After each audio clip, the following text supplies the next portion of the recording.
everybody to Radicalized Truth Survives, episode 44. OMG, gonna be banging. We have Brianna Wu joining us. We're going to be talking about exposing online harms, how to fight back with a true warrior goddess in this world. So we're very, very excited to have her. So I'm Heidi Cuda, and I'm here with my favorite rebels without a fug, Jim Stewartson and High Fidelity. As y'all know, this is an investigative show about disinformation. And if you've been following along with the news that we've been dropping these last 44 episodes, which almost totals a year, considering I think we started around November of last year, we have a very amazing track record of putting out some hardcore truths. And the things that we have been talking about and investigating and bringing on global experts to talk about are becoming part of the mainstream conversation finally. So we are super grateful that you've been along for this ride with us. Gentlemen, shall we jump into Front Loaded? What do you say? Let's do it.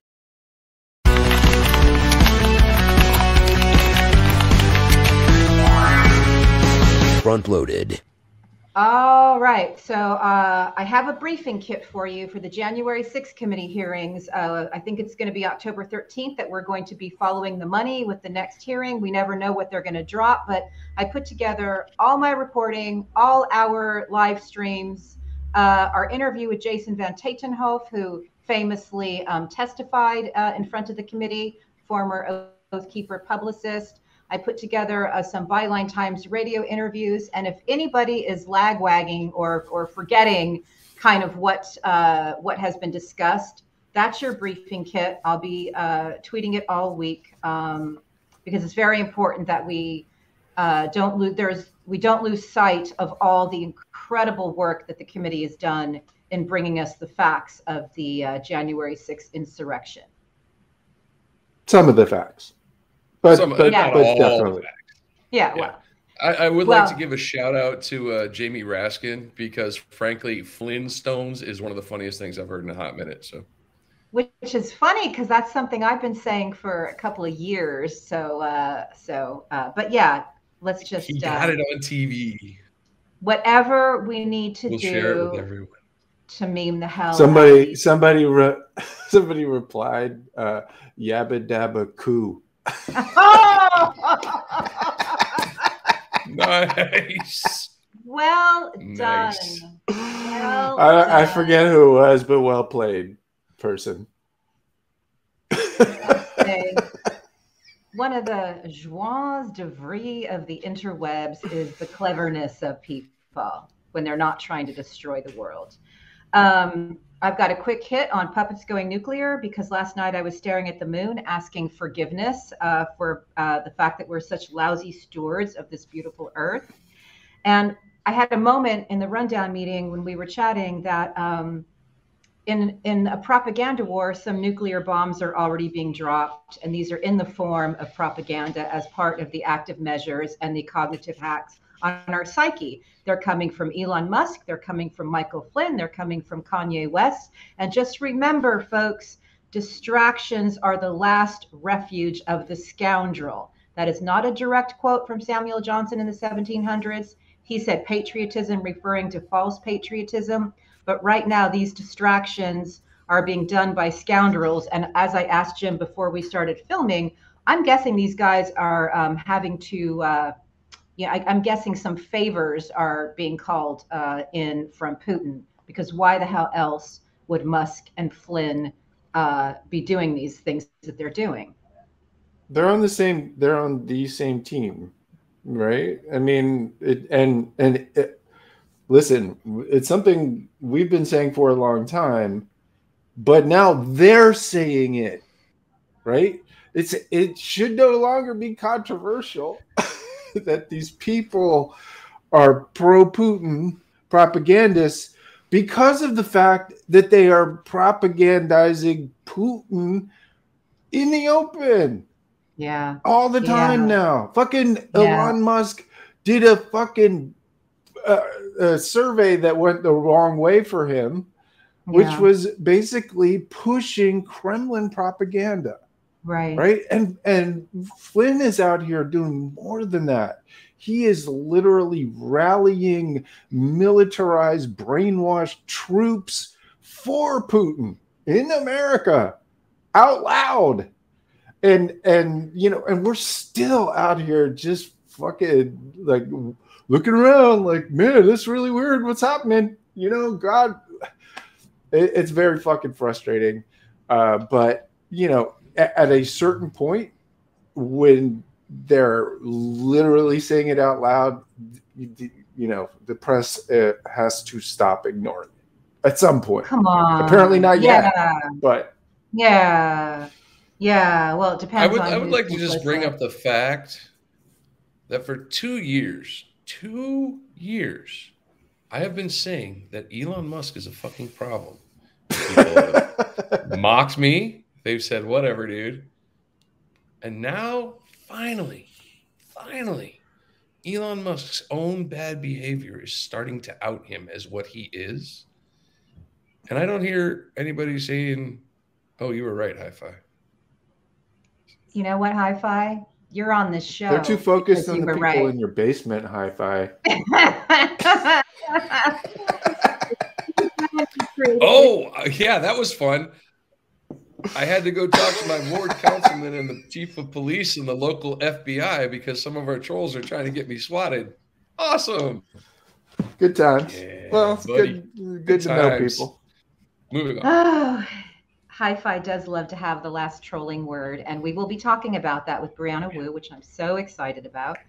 Oh boy. So dramaturgia. I know it's not, it sounds corny, the fog of unknowability and theater craft, but it's a real thing and we're living in it. And the reason why it's so difficult to have conversations with people that tread beyond, you know, how's the weather? And even that's a little tricky, is because a permanent state of disorder is being artificially created by a theater scribe from Russia.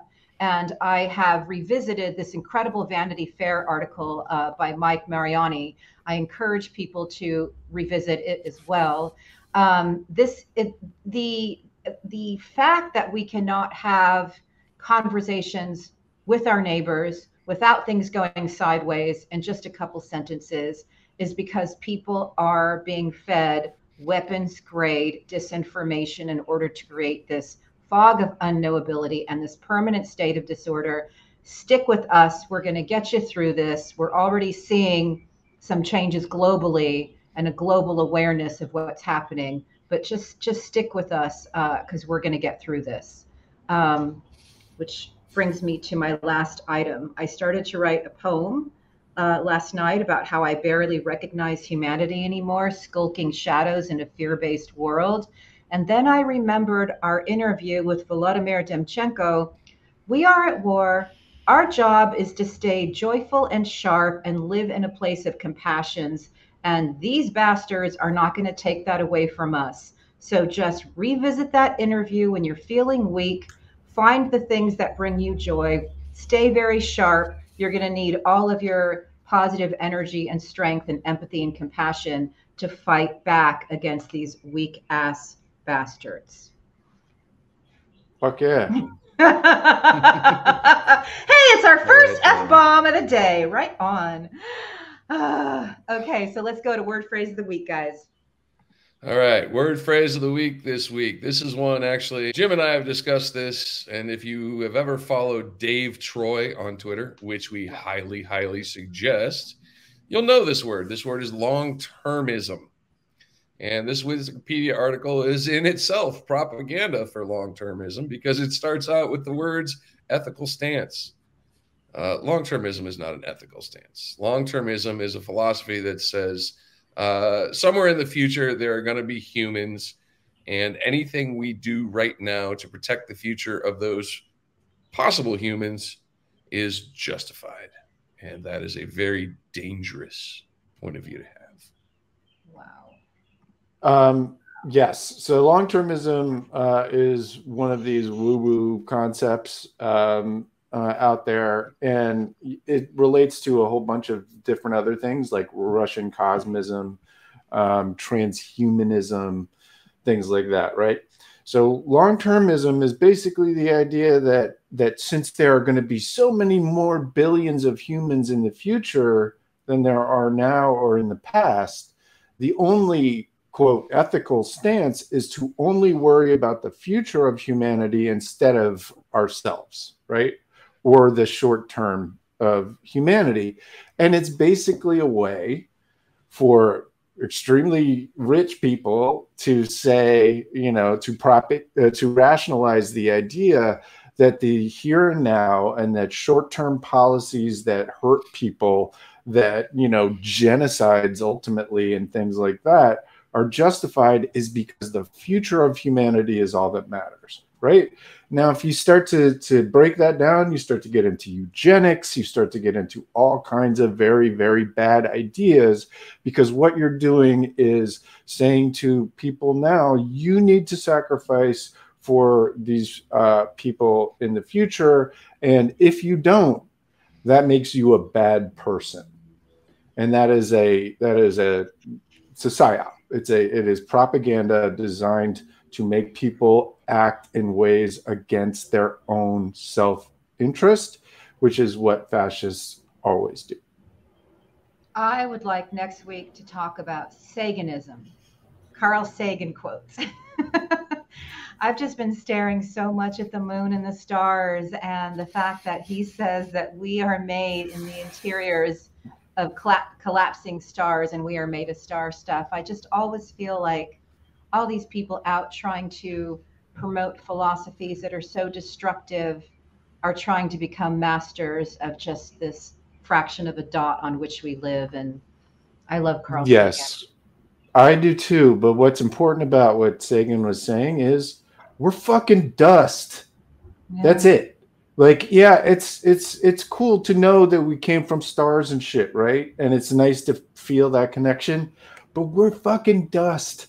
It's not some big fucking plan. It's not some, you know, that's what Russian cosmism does. That's what long-termism does. It gives people this sort of mystical, quasi-religious connection to, you know, space and the future. Sorry, guys, but we're fucking here right now. We're human beings right here on this earth, and we need to pay attention to that. The people who benefit from these ideas are the people who are telling you that the future is the only thing that matters. They're the ones who benefit, and they're the ones who are trying to pick what that future is going to be. Can we also discuss the opposite side of that same coin? Because I think people need to be aware of this as well. This is another bizarre philosophy called the technological singularity. Some of the same people who are doing long-termism are also doing singularity psyops. This one's a little less bizarre. Basically, I would say it's still weird. Here's the thing. It is weird. The thing is, like a lot of other ideas, it has been weaponized, right? Yes. So Ray Kurzweil is a bit of a Wu character, but he's also really fucking smart. And so in the 90s, he came up with this idea called the singularity.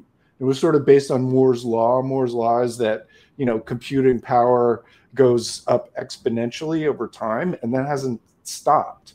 And so he just plotted that out, and he was like, shit, you know, at a certain point, we're going to hit a point of no return, and there's no way for us to see past it, because basically technology starts to improve itself, right? Instead of human beings being in the loop at all, it just goes and makes itself better according to whatever it thinks. And we're just out here as, you know, meatware and old, you know, school sort of technology.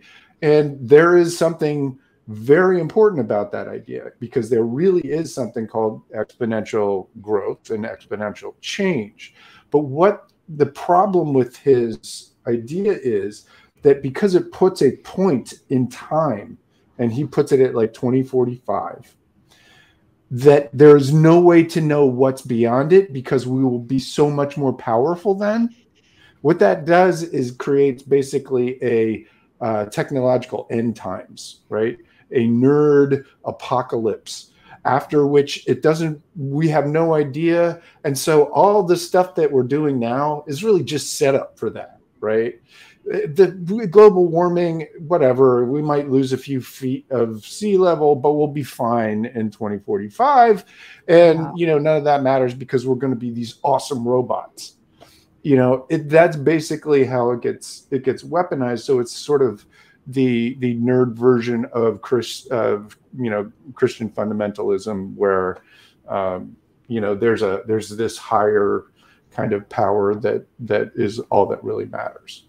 I think there are important ideas there that we need to pay attention to. The exponential growth is real. The dangers of AI is fucking real. Very real. But it does not mean we should turn it into a religion. Yeah. I just love being on a show with guys who read books. Thank you. Yeah. Let's do why it matters.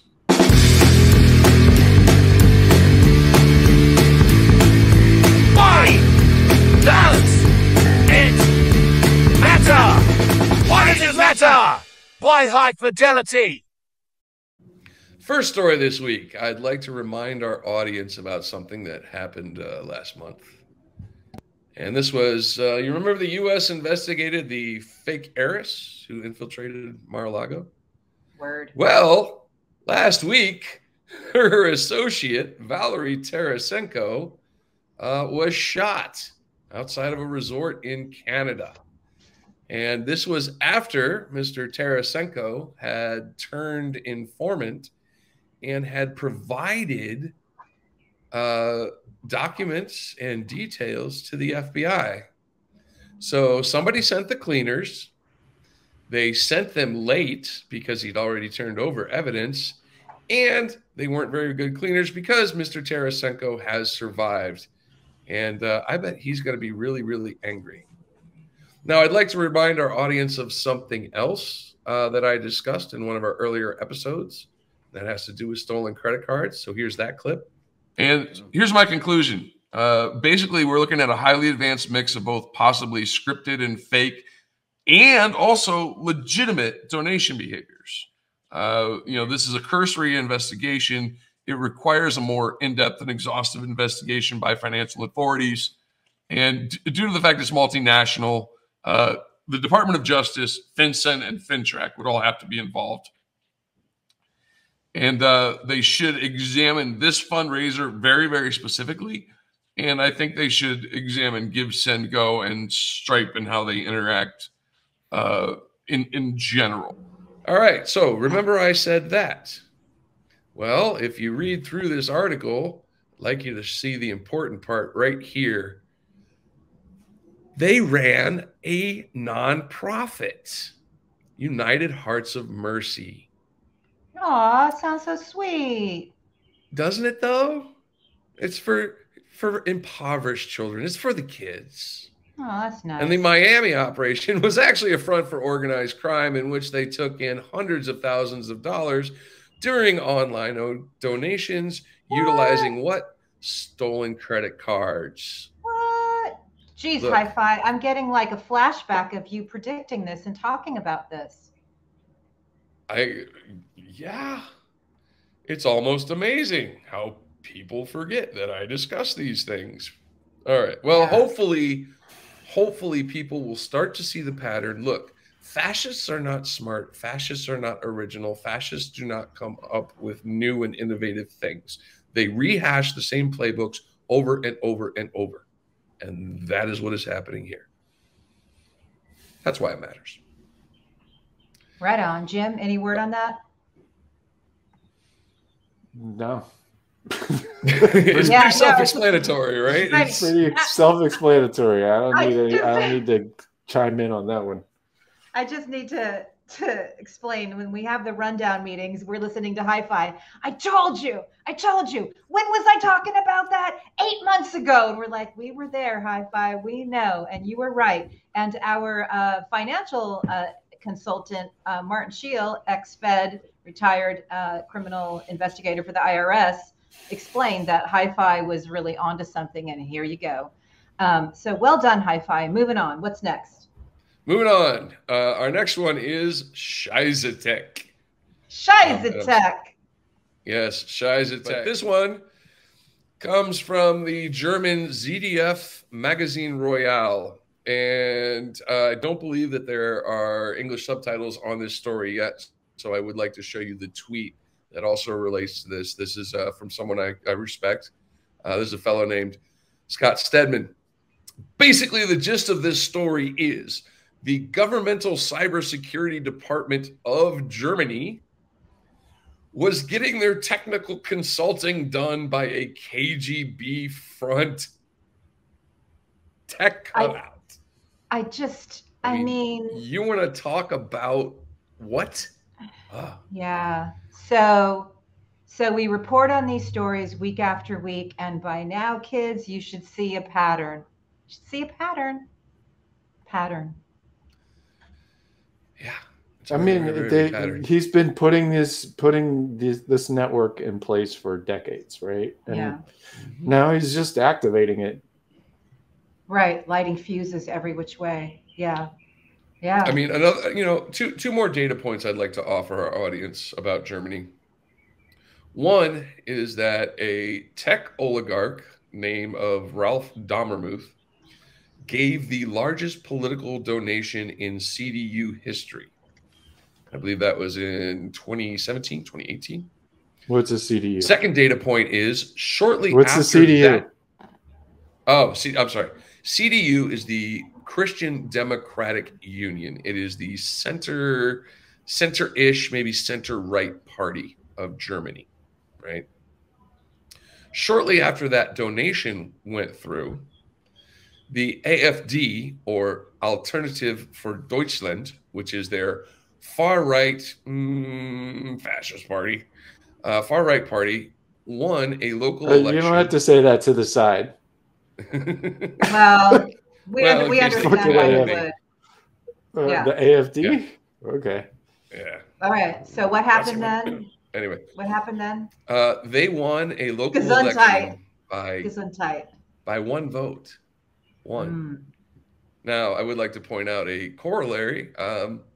Wasn't Trump looking for votes in Georgia where he won the state by just one vote?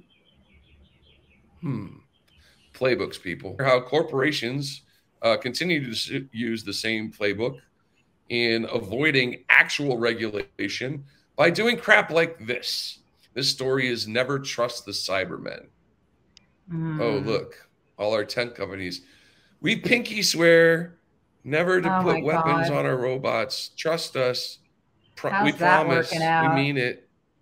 That's not been working out so great. Social media will also be used for the good of the world. We pinky swear. We promise. You see a pattern, folks? You know, it's funny about, yes, I do see that pattern. What's interesting is when we interviewed Alex Winter on his film, The YouTube Effect, which we're going to be seeing a clip of because that is a film that Brianna Wu is in, and we'll be seeing her in that film. He very correctly made a point of all the good that has come out of social media, the connectivity. I know you guys because of the work that we do. We bonded through our connections. And yet, obviously, the flip side is this darkness that we are continually marching toward. And self-regulation is not working. And thank goodness some countries are catching on. And I look forward to America. With Joe Biden, just knocking things off his to-do list, we may be seeing some movement on this. We certainly have here in California.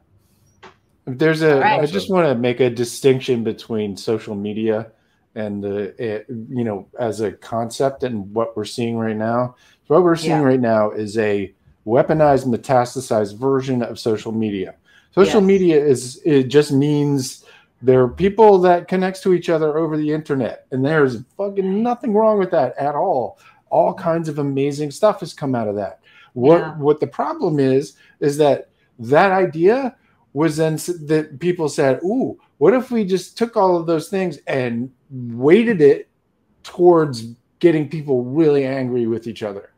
How would that work out for our profits? And turns out really good. And it also happens to be a fantastic way to destabilize a country, right? So we've got these social media networks that are weaponized, right? It's not just people talking to each other. People should talk to each other. They should reach out. They should collect together and fucking make clubs together, do all kinds of shit, right? But when there are people who intentionally take that idea and add malevolence to it, we don't have social media anymore. We have anti-social media, and it needs to. All of those people, the sociopaths who put this shit in place, need to go. Bingo. Word. To talk. Word. Jim? Word. Yeah, you know what, Jim? You're in a mood. Let's do Hellscape. Jim Stewartson's Hellscape. Oh, fuck. Everybody, we have a month, 1 month, maybe a little less at this point. It's time to get busy. We're under attack, as our show, as I've been saying for a long time. The attack is now overt. You don't have to look for it.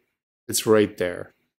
And it's all in favor of Vladimir Putin and his allies in America.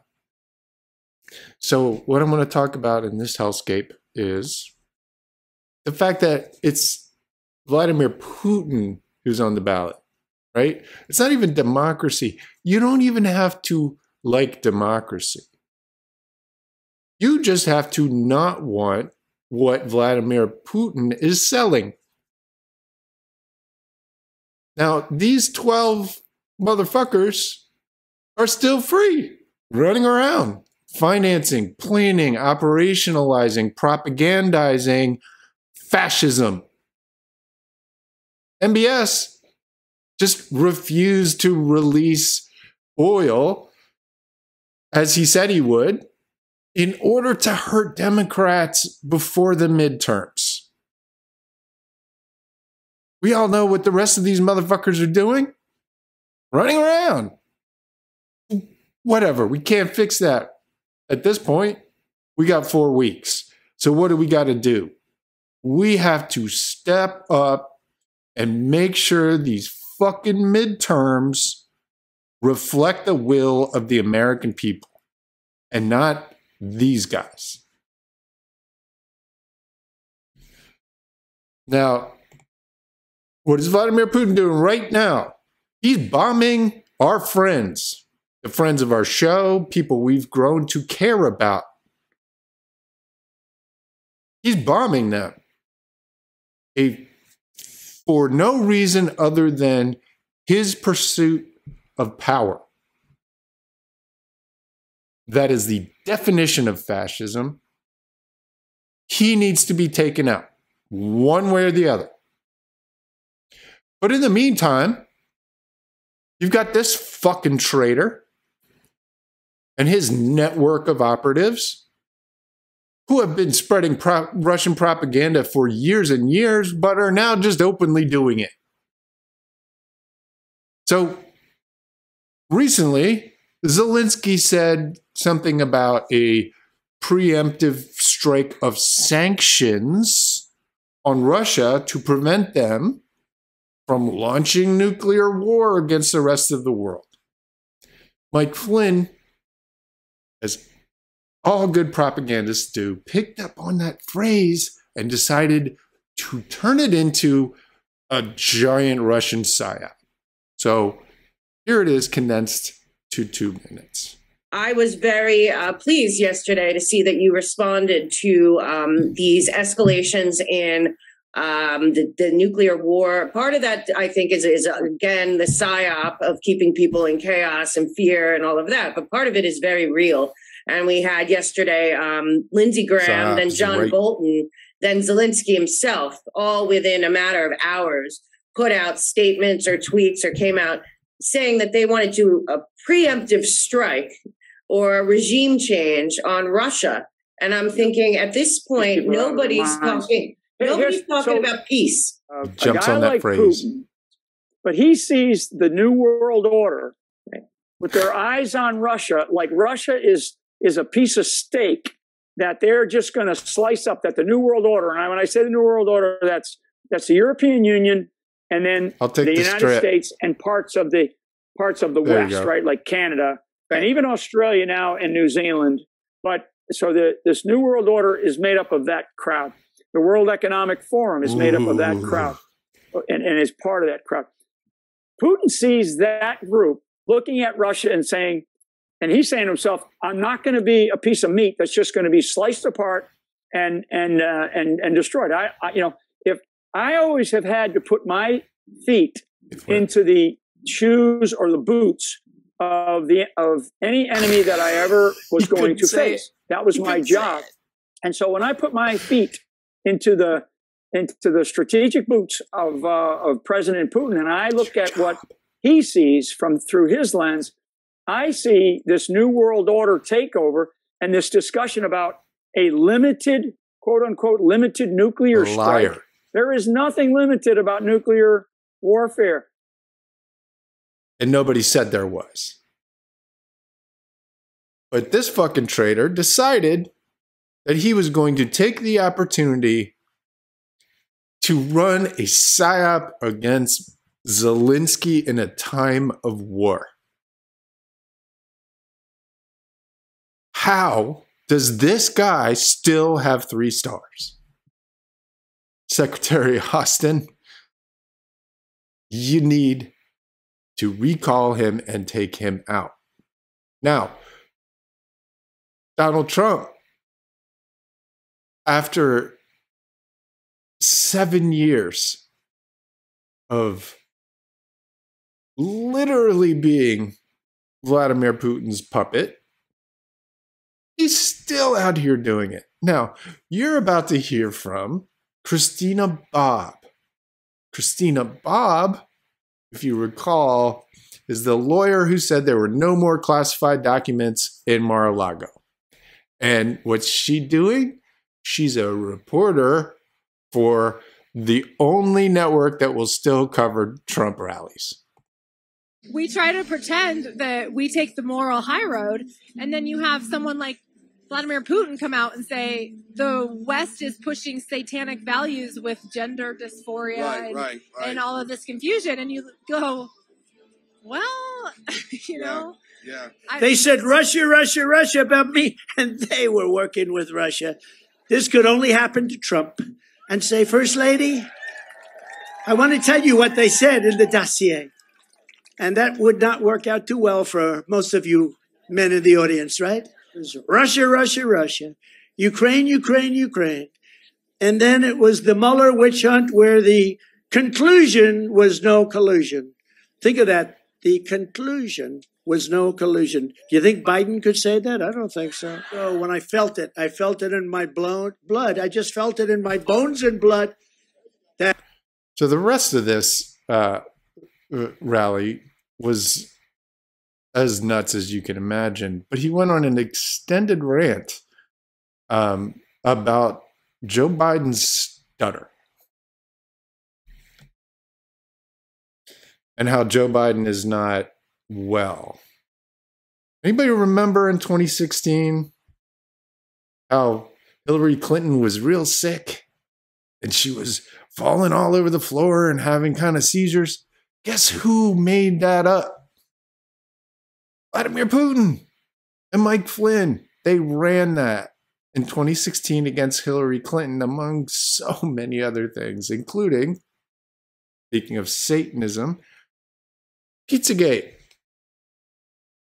We're just running the same fucking play with the same fucking people. So the advantage that we have, despite the fact that the authorities who should be protecting us are not, is that we have seen this before. Do not be fooled by these people. Recognize what's happening here and get out the vote. If we do not keep the Senate, in fact, if we do not get 52 vote in the Senate, and we do not keep the House, I fail to see a scenario in which we escape this. If we can keep our shit together for one more election, we have a shot. But only if we do. So I am imploring you, my friends, get out there, get the goddamn vote out. Get your friends, get your family, put them in cars, put them in boats. I do not give a shit. Get them to the polls. In the meantime, Secretary Austin, Joe Biden, Merrick Garland, it's real clear what's happening here.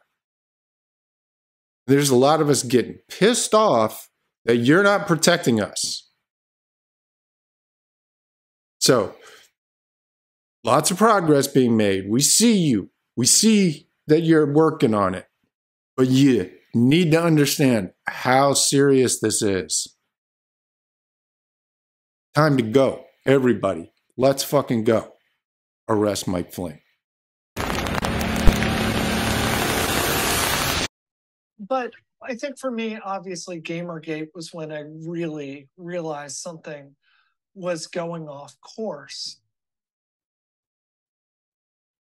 I had just finished shipping my very first game, and getting into a political fight with the internet was the last thing I wanted to do. But people on YouTube had started to come together in a way to silence women in the game industry that were starting to ask for more representation, asking to be hired, asking to be given more opportunity. We are so excited to have Brianna Wu with us. You guys will know her as a pioneer in gaming. She created groundbreaking work. She's also a Politico. And as you know, we are a show that covers online harms. And unfortunately, that is a part of Brianna's story as well. Hello, we're so grateful that you're here. Please go ahead and tell our friends a few words about you, and then we'll just jump right in. Sure. Right now I am the executive director of Rebellion PAC. I think if you're online at all, you've noticed that sometimes people on the more leftist end of the political spectrum can be a little bit disenchanted from voting. We have the opinion that everyone should get out there and make their voice heard. So that's what we do. We get progressive voters out to vote and have an impact on elections. So that's my day job. I'm a former game developer, and I think most people know me from Gamergate, which was it was a worldwide scandal in 2014 and 2015, where basically disinformation was used to target women in the video game industry. Unfortunately, that had a major impact on many things, including the election of Trump, January 6th, the creation of QAnon, and this kind of disinformation hellscape that we're living in today. Wow. Speaking of hellscape, we just had a hell of a hellscape. That is a Jim's segment where he talks about a lot of this stuff. So we feel like on this show, we feel like there's been a major disconnect between the great information war and kinetic war, and that they were always part of the same thing, always part of the same war. Can you speak on that with your experience? Well, there's a famous video game called Full Spectrum Warrior that comes from a term called total spectrum warfare, which is if you're conducting war, violence is not your only weapon. There's economic tools of control. There's the information space. So just across the entire field, we need to be sophisticated in our understanding of how people achieve political objectives, and it can be everything from like having a monopoly on Facebook with one political party getting their views out there, so there's it's just a rich information battle space, essentially. Absolutely. Gentlemen, jump in. First of all, thank you I don't know if people tell you that enough, but thank you for speaking out during, you know, what was, in my opinion, one of the most harmful periods in history, because, as you said, Gamergate metastasized into the alt-right. It metastasized into a bunch of bad trolling on the left as well, right? It kind of grew into a lot of the stuff that we're seeing, and you were one of the most important people speaking out against it at the time, and became a huge target.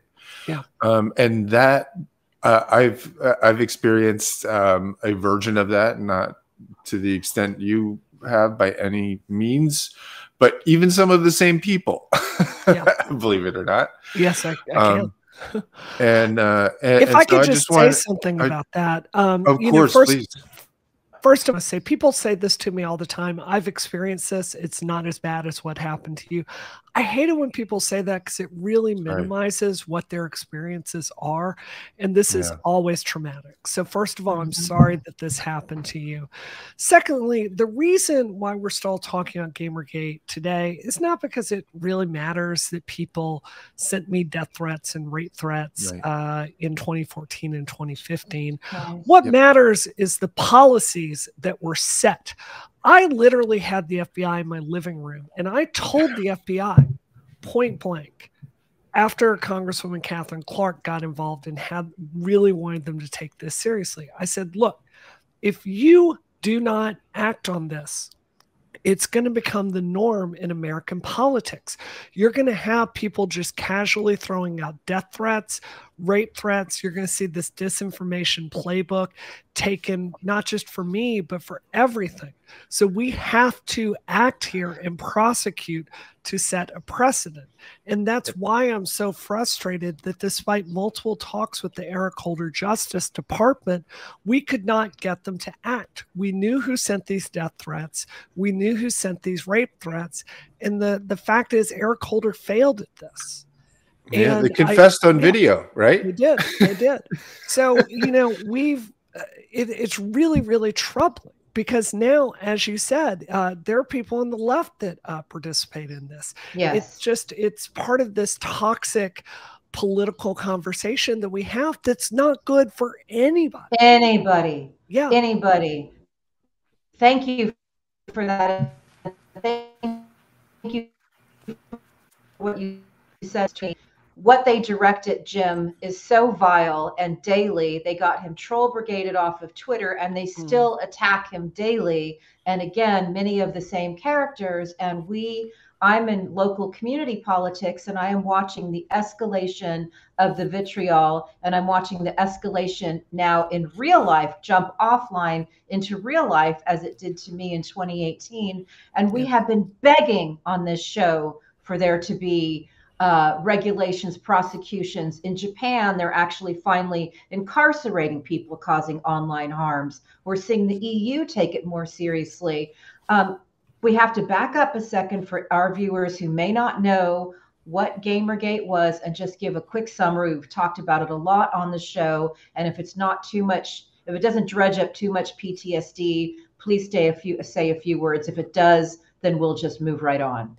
Well, I had an excellent PTSD therapist, so I'm healed from that. Thank goodness. Can we get the number? Yes, I need that number.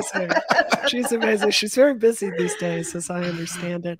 I wonder why. Yeah. So Gamergate was it was a big scandal that rocked the video game industry in 2014.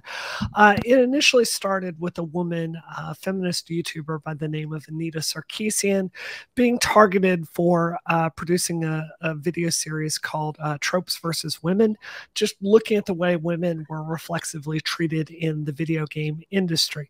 For that, she received rape threats, death threats. She had people making games where they beat up her face. And I'm not just talking about like, I'm going to kill you, ha ha ha, lol. I'm talking specific, credible threats on her life. Things like sending bomb threats to venues where she was going to speak, where it had to be canceled and SWAT teams had to be brought in.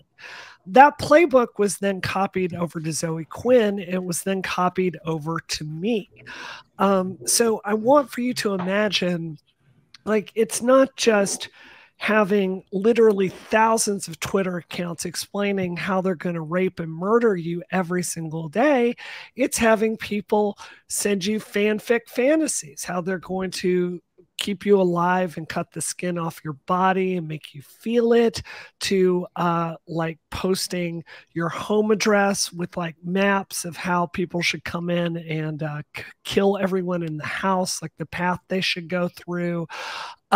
It was having my bank account hacked. It was having my game studio targeted by sabotaging the ratings of the things we were selling. It was just absolute total war. It was hunting me as a person.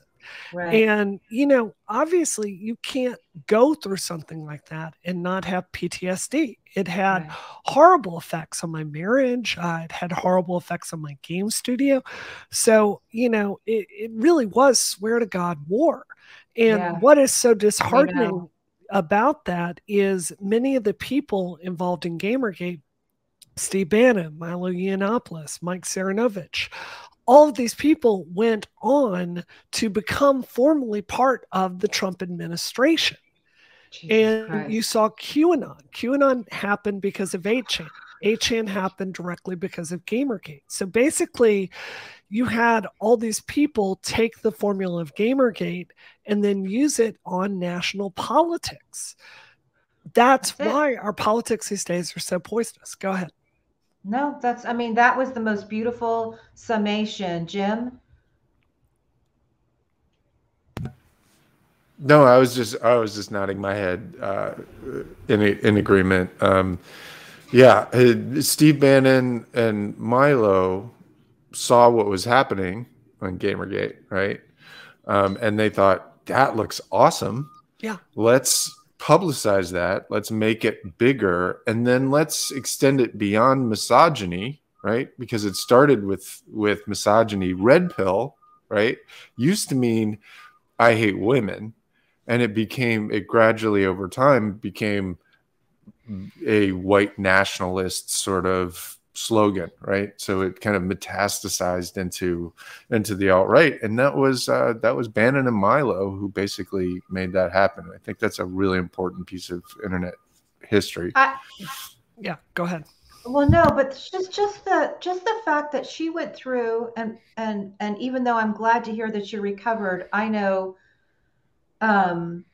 for me, some days are better than others as I deal with this shit and still see it. And then I'm watching somebody else deal with it right now and I can't protect him from it. So it brings all that shit back up. Yep. But what you just said was so important, that this trauma and this war then came right to our White House. Yep. And we have done nothing about that. Yep. We've done nothing about that. These people still have bullhorns and they still spread their poison and they're still radicalizing people. Yeah. Steve Bannon had a really critical quote where he said, look, you bring in these white men with grievances through Gamergate or whatever, and then you convert them over to the right wing. That's a literal Steve Bannon quote. So that's why in the 2016 election, Hillary Clinton reached out to me to basically make this known, like the dangers of the alt-right through that election. I did my best to alert people like, y'all, we're playing with some really dangerous ideas here. We need to take this really seriously. And, you know, the consequences of that, like, really think about this. I mean, you know, Gamergate led to the alt-right. The alt-right led to the creation of QAnon, right? So you have the January 6th insurrection. Studies have shown more than a third of that came from QAnon. Yeah. So there's this through line from Gamergate to vaccine disinformation. There's a through line from Gamergate to, you know, Trump getting elected. There's a through line from Gamergate to, you know, white supremacy really taking over our politics. So, you know, it is our inaction back in 2014 Yes. that stopped us. Like, we could have, you know, the metaphor is like, would you go back in time to kill baby Hitler? We could have killed baby Hitler back in 2014 if we had just prosecuted some people for their absolutely illegal actions. And the irony is, even today, now the FBI is being targeted. You have FBI agents being targeted with this garbage because they did nothing. That's right. And just so you know the origins of this show, Jim Stewartson was one of the innovators around ARG. So a couple of years ago, he saw something that he created for fun and for good and to entertain people and engage people. He saw it being weaponized to radicalize people. That's how he got into the war. And then when he identified Mike Flynn as being a central figure in this, that's when the relentless attacks began on him and the continual discrediting he's been a target of all this vitriol and all of this suicide trolling. And I'm collateral damage at this point. I dealt with my own variation of that in 2018. Hi-Fi came out of the trolling world, and then he saw what was happening as a technologist, and he started investigating the Kyle Rittenhouse fundraiser, and he found all these same characters involved. And so the show was born to, you know, shed light on disinformation. The moment we launched, we became the target of Twitter assassins for hire. So many of the same characters who've infected your world and your life are the same bad actors continuing this assault. We feel like by continuing to soldier on, we are exposing it every day. And yet, when we talk about inaction, it's bordering on some kind of madness and complicitness when we don't see anybody standing up against online harms. You could not do this in the real world. 100%. Well, first of all, I'm really sorry that happened to you. It literally, you could draw a direct line from Gamergate to everything you're talking about, because it's the same people with Mike Flynn. And additionally, you know, Russia took many of these disinformation tools and used it for information warfare against our own country. I mean, that's a whole nother discussion we can have. But, you know, part of the reason I ran for Congress in 2018 was, if you look at who serves on the House Subcommittee on Space Science and Technology, the place with the authority to kind of regulate what we're talking about here, I saw a complete lack of leadership, and frankly, I saw a lack of qualification. So I believe we can pressure Twitter and Facebook to make better policies here. But the ultimate answer here is going to be a mixture of our platforms having better standards, but also having better regulation to hold them to those standards. So it's really, you know, it's a multifactorial solution for this problem. So you brought up Russia. Yes. And actually, the first time I got kicked off of Twitter was a fraudulent DMCA notification from a Russian gangster named Sergei Grishin. Yeah, buddy, it gets good. They then went after my job and got me fired from my job. I was a principal solutions architect. To take care of my children and my ex-wife, I ended up getting divorced. I feel like we have a bond, you and I. We go through some bullshit.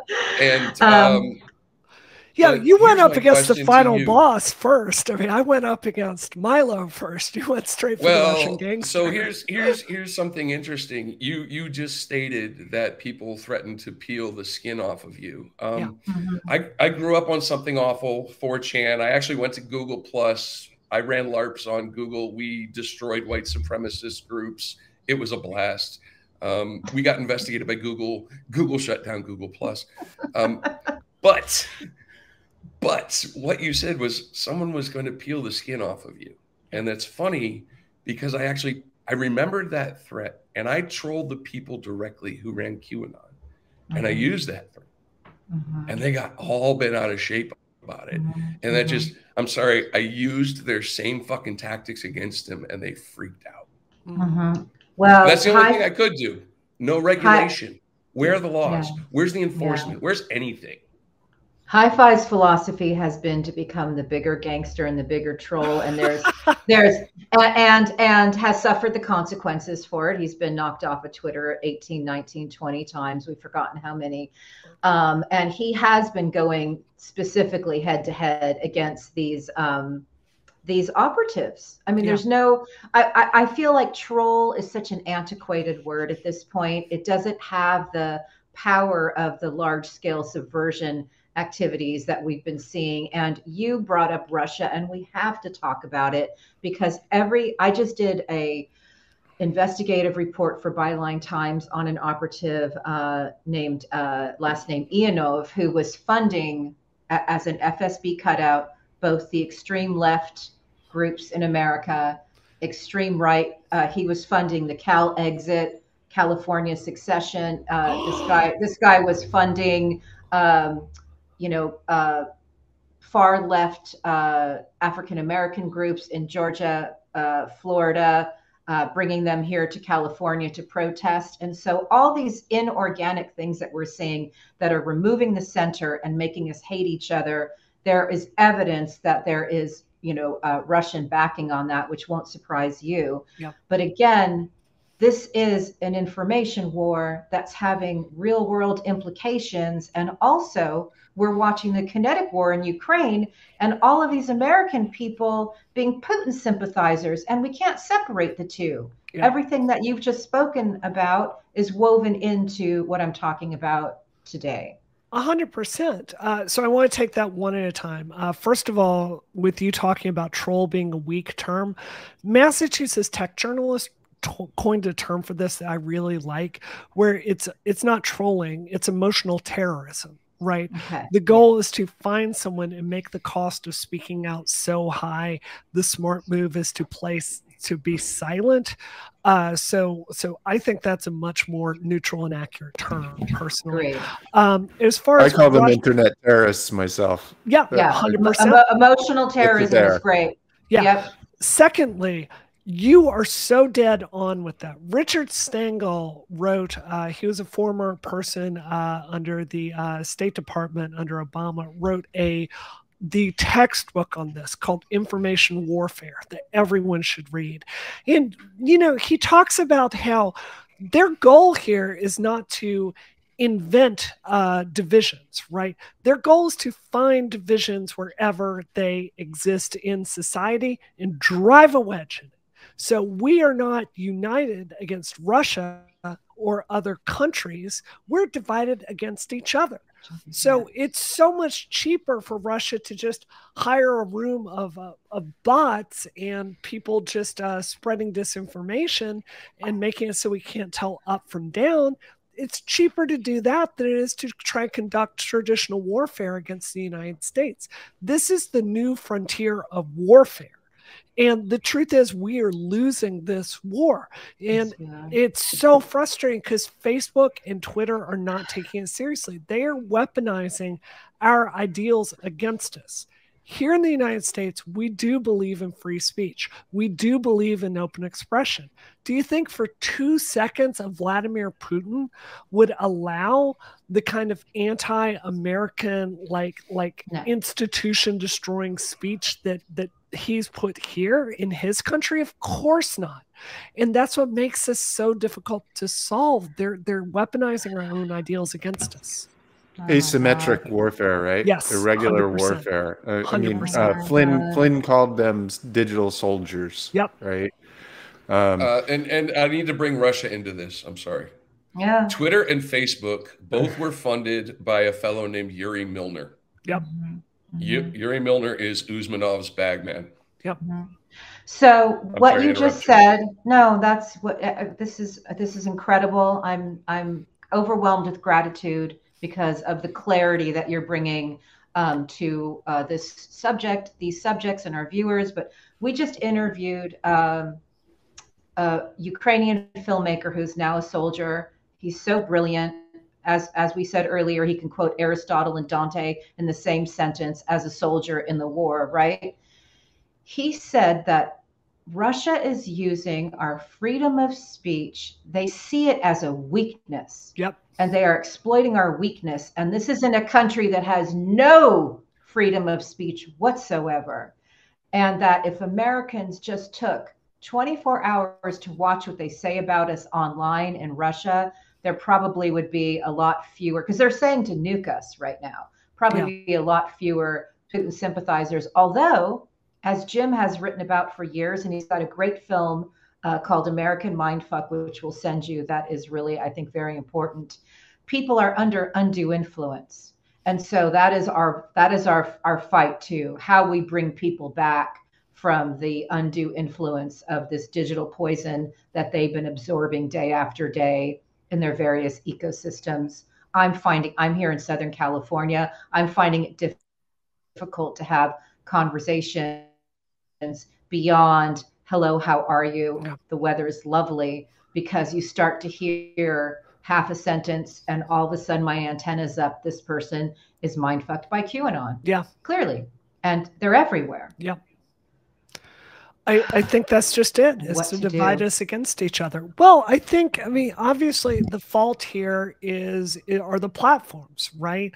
Disinformation is very profitable. You know, it pumps up these artificial engagement numbers, and there's a lot of money to be made through pitting Americans against each other, making us scream so loud we can't tell up from down. So, you know, I think that if America survives this era, I don't think Mark Zuckerberg is going to be someone that we have very positive things to say about. So I think it's really imperative that we start to regulate these entities. And, you know, it's so frustrating. Again, this is why I ran for Congress, because I didn't see people working on what I saw as the preeminent problem in America.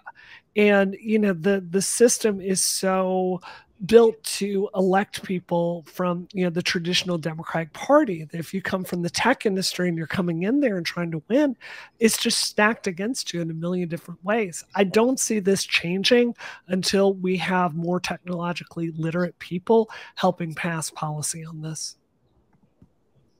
Yeah, I agree. Oh my God. For me, and you said it before, right? This is information war. And in my view, you know, it was really 2015, 2016, where we are in a third world war, right? Yep. It's now kinetic over in Ukraine. But in my view, we've been in an information war, you know, for at least 6 years. Yeah. And for me, the thing that we have not yet figured out is how to defend ourselves from it, right? Because all of our three-letter agencies are not allowed to conduct operations, and thank God, right, on Americans. But it's the Americans who are the enemy combatants. Yeah, and many of them don't know that. They don't even know that they're being paid by Russia. They're being paid by somebody else who's then being paid by, you know. But at the end of the day, there's a huge army, literally, of digital soldiers out there, and our little show here, you know, fights them every single day. But it shouldn't be our fucking job. Right. Right? It should not be our fucking job or your job to have to fight this fucking monster. Pardon my French. I get turned up. Right. I just want to get paid. That's all. Paid whatever. I just want us to take it seriously as a society, as a government, as a nation, to understand that the war is happening inside of our borders. Yeah. And we have got to figure out a way to recognize that, and bring the temperature, not just bring the temperature down, but stop the people who are turning the temperature up. Yeah. Right. Yeah. Well, I think there are ways to do that. You know, Professor Scott Galloway, I know is a bit controversial, but I really like his work. He had a very thought-provoking piece out last week talking about basically expanding know your customer laws to social media platforms.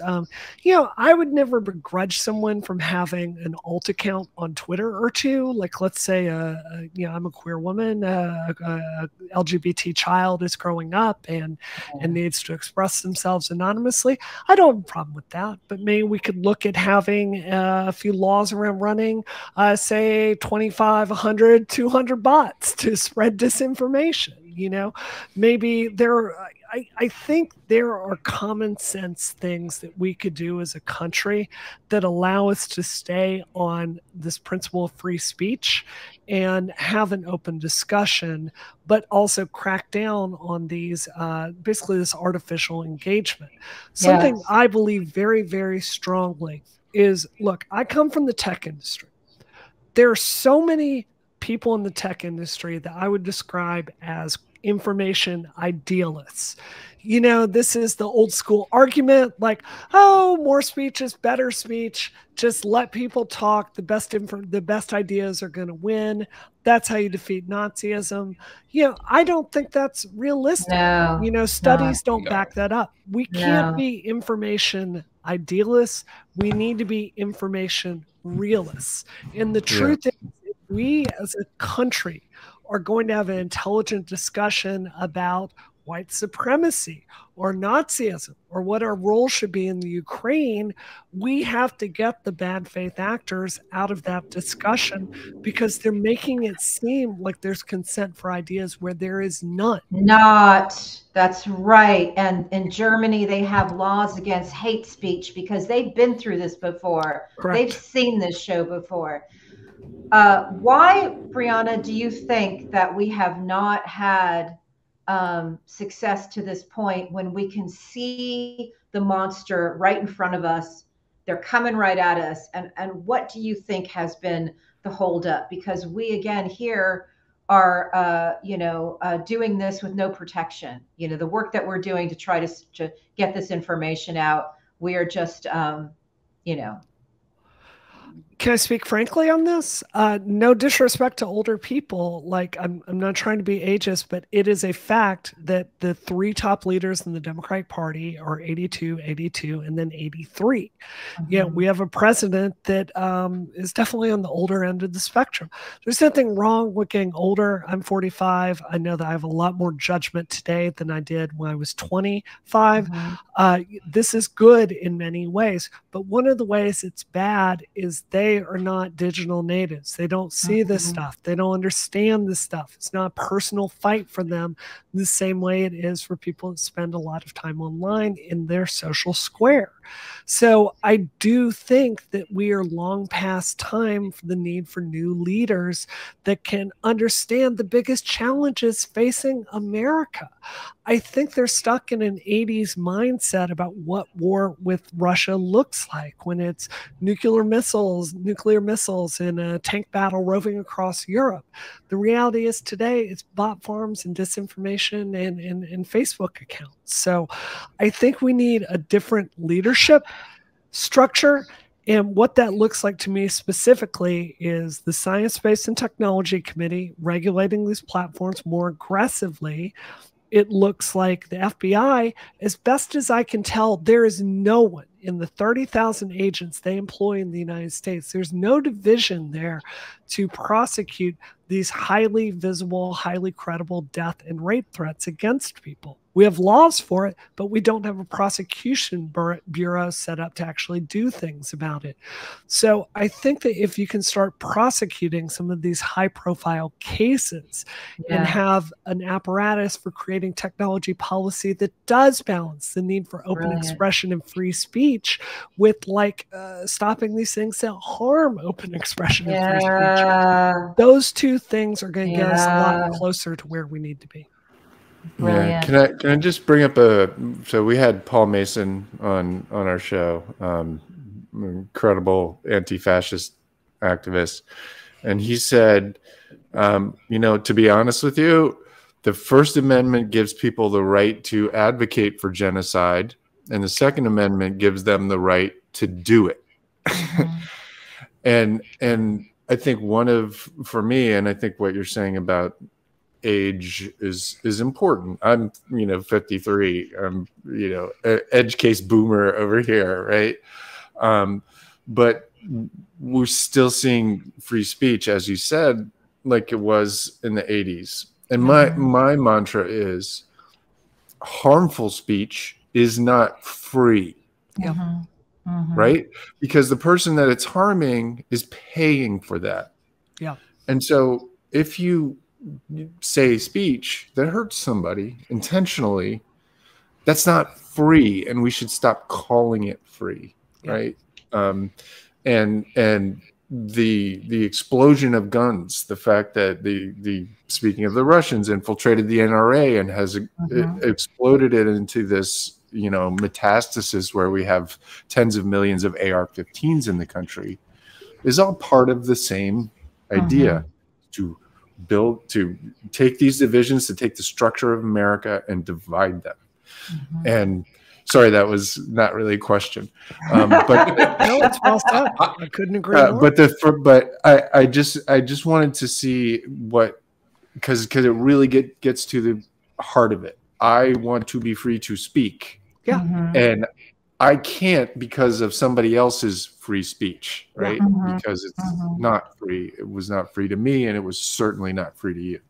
I think a difference of perspective Heidi and I might have versus you, respectfully, is I personally don't think women really have free speech online. I can voice an opinion about how, like, I could put out a tweet right now about the sexism I faced when I was working in the video game industry. There's going to be an army of 200 people to show up and tell me I'm wrong. It doesn't matter. Shut up. I think that the truth is that these platforms and the algorithm really silence certain people. But on the other hand, it's not as easy as saying, well, we just can't let people say that stuff. There's a balance to be found here. These are not easy questions. No. So I'm not going to tell you there's a one-size-all solution for this. No. But I can tell you this information idealist approach that we've been taking is not working. In fact, I think in modern American history, I don't think we've ever been more divided, and I don't think our democracy has ever been weaker than today. So if we stay this course, I'm not sure how America survives.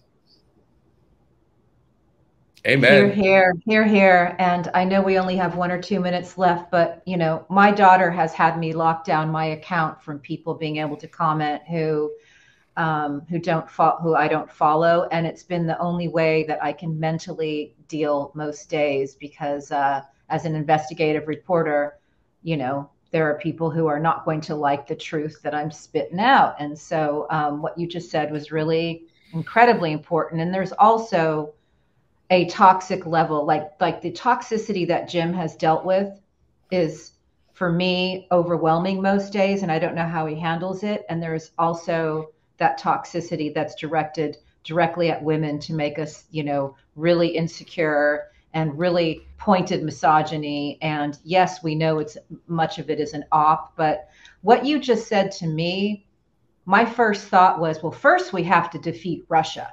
Yeah.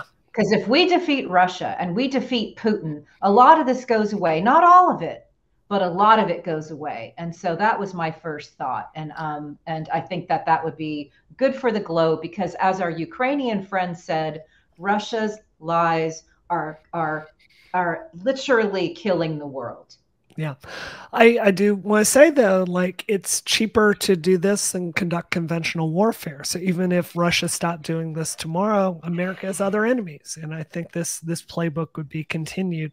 I would love to spend the last few minutes of this, there's so many people I talk to that have both of your experiences. They've been targeted, they're traumatized from it. So could I just share a little bit about some of the things that helped me come back from Gamergate, just pragmatically? Yes, Please do. Thank you. Please. So one of the things I learned with my therapist, who by the name, her name is Madeline Pluhar. She works here in Massachusetts. I don't know if you can get on her schedule, but she's amazing. Is just like walking through a forest, your brain develops neural pathways in the same sense. So if people are threatening you or telling you you're a terrible person, or they're going to rape you, or promoting lies about you, day after day after day after day, this is creating pathways in your brain, and your neurons start firing in a way to make that your reality.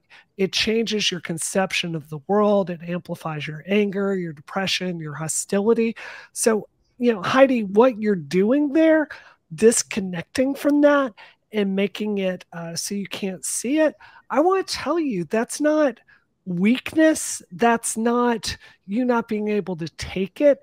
That's you taking a beat to stop your brain from being wired to have this like distort your cognitive processes and get back to normal. So I just want to tell you that that is very healthy and normal. I also want to tell people, like, don't minimize what this is doing to you. The reality is, none of us, when we're targeted by online harassment campaigns, you don't get better. You change. Today, I can read an email where someone tells me they're going to rape me, kill my husband, and then murder my dogs, and I feel nothing. That's not normal. That's this breaking me to a certain extent. So, don't seek help for this, and don't minimize what it's doing to you. Like, this is serious. Yeah, thank you. The guys know that I grew up with verbal abuse. So for me to think less of myself was really easy. And I've worked very, very hard to not hate myself. And so when this started in 2018, when I was working with a Muslim American candidate to try to remove Dana Rohrabacher from office. That was how my war started and continued. And then Putin praised Rohrabacher, in fact. They created a warrior, and I've got these two guys on my side, and our other host also. And so, but again, I'm back in political warfare again, in local community politics, seeing it happen to people that I love. And yeah, so every day is a new fresh hell, and every day we fight, and we just get louder. So yeah. I mean, speaking honestly, don't you feel that this has taken some of your humanity from you? I mean, I certainly feel that way. I have felt that I've been at war since 2016, since the moment I pressed send on my first anti-Trump blog as a member of the media. I knew it was war. I knew that I could potentially die for my country. And here I am 6 years later, louder than I've ever been. So yes, but I also interview people like you every week to give me the strength to keep going. So thank 100%, you. 100%, yeah. Thank you. So I started when I was a young man. I read a lot, and I understood how important technology was. And I started in some of the worst places you could. I was a something awful forum goon. I was a 4chan bro. I spent weeks on Rotten and Ogrish desensitizing myself because I knew it was going to be needed. And sure shit, it was needed. Yeah. And we're all broken, but we got each other, and we do this work, and we know we're making a dent in the conversation because we hear from people week after week who need people like us to help them see what's happening to their families. So we feel like there's value, and we're just going to keep going. You know, we don't know how the story ends. So it's a larger, longer discussion. Maybe we can save it for another episode. But I think one of the biggest things we're not talking about in this country is, for all of us, we grew up in a different era. I'm 45, so the internet didn't really. I was one of the first people on the internet in like 1988 with my 2400 baud modem. Our culture growing up was different. And what I see is an entire generation of young men that are being radicalized by Reddit into, this dark, hopeless, version of themselves. And I think something really scary and dangerous is being done to young people with this information warfare. And I don't think we're talking about it enough as a country. We're bringing you back. Say, my children are vaccinated against this. I mean, I explain this crap to my kids. I have an idea I'd like to plant with you. I'd like your thoughts on. Sure. Being in technology, talking about hackers, how the law is being hacked. One of the things I think could stop up this whole is if you are paid to post or are looking to get a bounty for a post, that your post has to be labeled as paid content. And if your post is not labeled paid content, you face fines. The company you work for faces fines. Take the money away. Hold on. I'm going to write this down because that's my new talking point every time I do an interview about this. I'll send you what he wrote on that. I did a tweet on that. When Hi-Fi spit that out, I immediately put it out into the universe. So I'll send you that information. It's brilliant. Dude, paid that's content. Brilliant. That's Scott, Scott Galloway. That's his know your customer. We have know your customer laws in finance. Why shouldn't people have to disclose that? That's brilliant. I believe in patching systems to make them run better and more efficiently and have better outcomes for everyone. That's what he does for a living, and he applies it to this war. And I know you have to go. We're going to beg you to come back as soon as possible. Jim, can you just say the final word?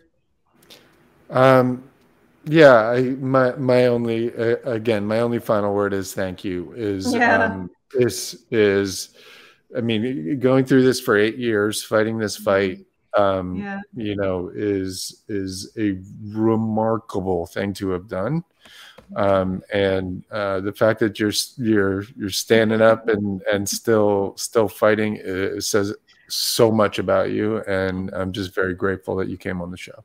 Very grateful. One of my favorite movies is Zero Dark 30. I know it has some problematic elements, but I love that scene. I love that movie too. The guy's like, look, there's not people on some other floor hunting for bin Laden. It's us.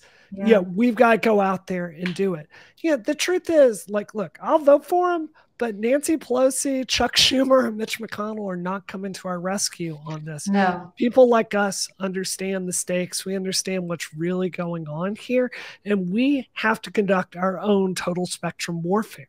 We have to push policymakers to make better decisions. We have to push platforms to make better policy. We have to educate people on these platforms to be better consumers of information. There's no other help coming. So I'm honored to be in this fight with all of you. Thank you. Thank you. Thanks again, Brianna. I hope you come back. We'll speak soon. Thank you. Bye-bye. Wow. Oh my God. Yeah. Wow. So every week, man, and what a special person. Okay. So, yeah, mind blown. What an extraordinary woman. I'm so grateful to you guys for doing this show with me week after week. And I think we need to give the final word to Dave Troy, who had a nice summation on Midas Touch's weekend podcast with Anthony Davis on our war. Let's hear it. I mean, I think there's a tendency that some people, have to always just go, well, it's just a grift. Don't worry about it. They're just trying to make money. And I think, as you say, you're also looking at something that has the potential to take down the United States. So in most of these cases, I would say that they're a combination of grift and geopolitical warfare. And in the case of Flynn, I think he's working for Putin.